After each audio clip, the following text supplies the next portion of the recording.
اروش خان کرتی ہے کہ کیا قبلہ کی طرف پاؤں کر کے سونا یا بیٹھنا گناہ ہے؟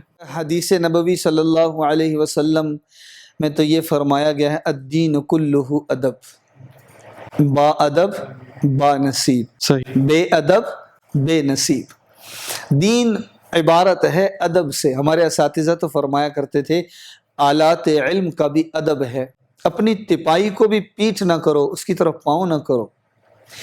ہمارے ایک استاد محترم ہیں، وہ فرمایا کرتے تھے کہ سبق یاد کرنا ہے تو قبلہ رخ ہو کے بیٹھو، جلدی یاد ہو جائے گا، اور جو بچے قبلے کی طرف پیٹھ کر کے بیٹھتے ہیں انہیں سبق یاد نہیں ہوگا۔ ادب کے ساتھ رحمت ہے، ادب کے ساتھ مدد ہے، ادب کے ساتھ نصرت ہے۔ اور وہ حدیث جبریل علیہ السلام ہے، اس میں جب وہ دو زانو ہو کے بیٹھے تو اس پر بھی علماء کیا فرماتے کہ وہ سکھانے آئے تھے، دیوں جو لمبے انہوں نے سوالات پوچھے سارا، اور وہ بیٹھے دو زانو ہو کے، تو اس کے بارے میں علماء یہ فرماتے کہ یہ حیت بتانے آئے تھے کہ جب دین سیکھنا ہو یا معاملہ اللہ اور اللہ کے رسول کے ساتھ ہو تو یہ انداز ہے ادب کا کہ اس انداز میں بیٹھو، ٹانگیں مت پھیلاؤ۔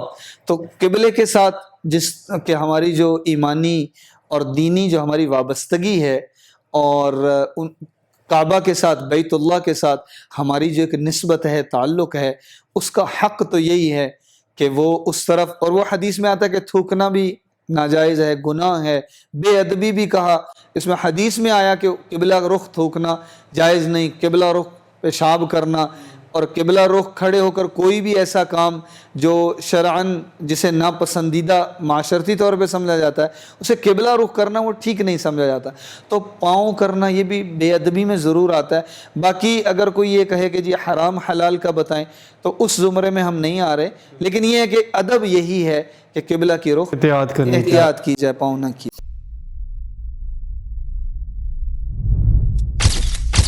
Message TV. This is your channel. This is your channel.